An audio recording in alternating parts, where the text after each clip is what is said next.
आणि 20 फेब्रुवारीला छत्रपती संभाजीनगरात विराट सभा घेण्याचं विजय वडेट्टीवार यांनी जाहीर केलेले आहे। आता पुढच्या बातमीकडे। संभाजीनगरमध्ये ठेवीदार महिला बँक सोडून आयुक्तालयात दाखल झाल्यात। महिला ब्रॅकेट सोडून आयुक्तालयात दाखल होत आहेत। संभाजीनगरमध्ये ठेवीदार आक्रमक झालेले आहेत। महिला हे बॅरिकेड्स ओलांडून आता आयुक्तालयात दाखल होत आहेत। हे सगळे ठेवीदार आहेत। खासदार इम्तियाज जलील यांच्या नेतृत्वाखाली हे सगळं आंदोलन सुरू आहे। छत्रपती संभाजीनगरमध्ये ठेवीदार महिला या बँक सोडून आता आयुक्तालयात दाखल झालेल्या आहेत।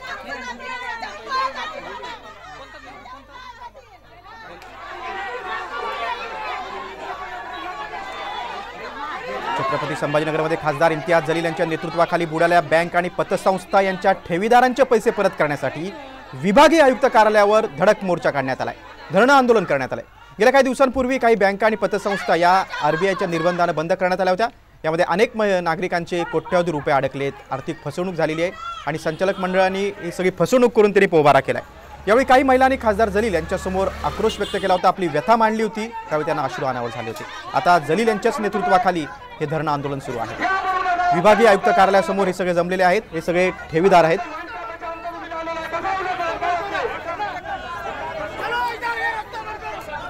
गेल्या काही दिवसांपूर्वी काही बँका आणि पतसंस्था या आरबीआयच्या निर्बंधाखाली बंद करण्यात आल्या होत्या। त्यामध्ये अनेक नागरिकांचे कोट्यवधी रुपये अडकलेत, तर काही ठिकाणी काही पतसंस्थांचे संचालक मंडळ आहे त्यांनी आर्थिक फसवणूक करून पोबारा केलाय आणि हीच व्यथा काही महिलांनी खासदारांसमोर व्यक्त केली। आमचे प्रतिनिधी रामनाथ आहेत, त्यांच्यासोबत आपण संवाद साधूया। रामनाथ, विभागीय आयुक्त कार्यालयाच्या समोर हे सगळे जण ठेवीदार एकत्र जमलेले आहेत। जलील यांचे नेतृत्व आहे, काय यांची दखल घेणार का प्रशासन?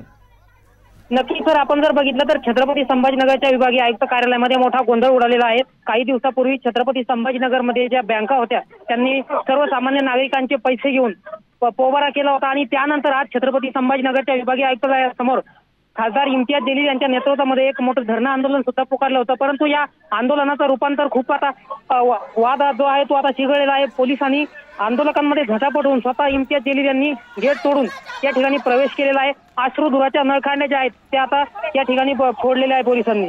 सर रामनाथ, ज्या पतसंस्था बुडल्या त्यांच्या संचालकांवर कडक कारवाई होणं गरजेचं आहे। तुम्ही सविस्तर माहिती दिली त्याबद्दल धन्यवाद।